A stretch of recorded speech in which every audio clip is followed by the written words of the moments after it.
ஜெயச்சந்திரனின் அடடா audio offer 5 முதல் 70% வரை டிஸ்கவுண்ட். ஆச்சி கொழுக்கட்டை மாவு வந்தாச்சு. ஆச்சி கொழுக்கட்டை மாவிற்கு கொழுக்கட்டை அச்சை கேட்டு வாங்குங்கள். நலம் காக்கும் ஸ்டாலின், உங்கள் குடும்பத்தின் நலன் அரசின் பொறுப்பு. கட்டணமில்லா மருத்துவ சேவைகள்.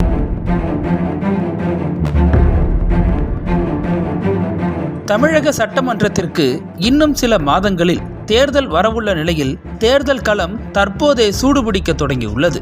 அரசியல் கட்சிகள் தங்களின் கூட்டணி கணக்குகள், வாக்குச்சாவடி முகவர்கள் கூட்டம், பொதுக்கூட்டம், பரப்புரை என அடுத்தடுத்து தேர்தல் வேலைகளில் பிஸியாகி உள்ளன. அந்த வகையில் தேசிய ஜனநாயக கூட்டணியில் அங்கம் வகிக்கும் அதிமுகவின் பொதுச் செயலாளர் எடப்பாடி பழனிசாமி மக்களை காப்போம், தமிழகத்தை மீட்போம் என்ற முழக்கத்துடன் ஏற்கனவே தொகுதி வாரியாக தேதிகளை திட்டமிட்டு சுற்றுப்பயணம் மேற்கொண்டு வருகிறார்.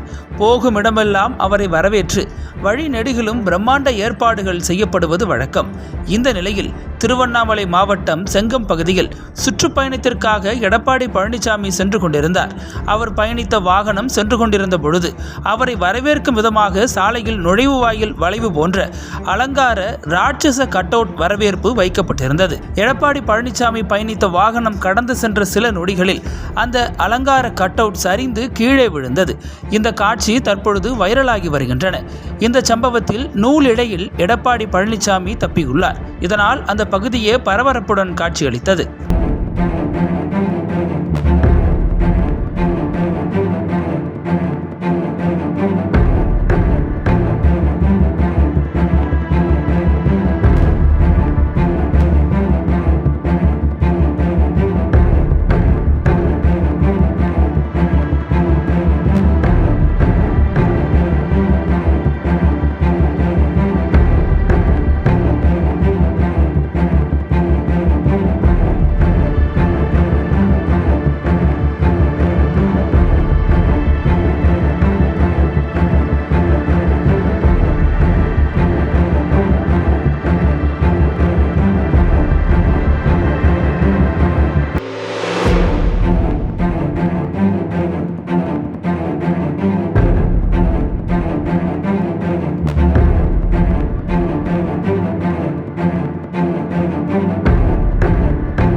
அனல் பறக்கும் செய்திகளை அப்டேட் செய்து கொள்ள நக்கீரன் களத்தை இப்பவே சப்ஸ்கிரைப் பண்ணுங்க.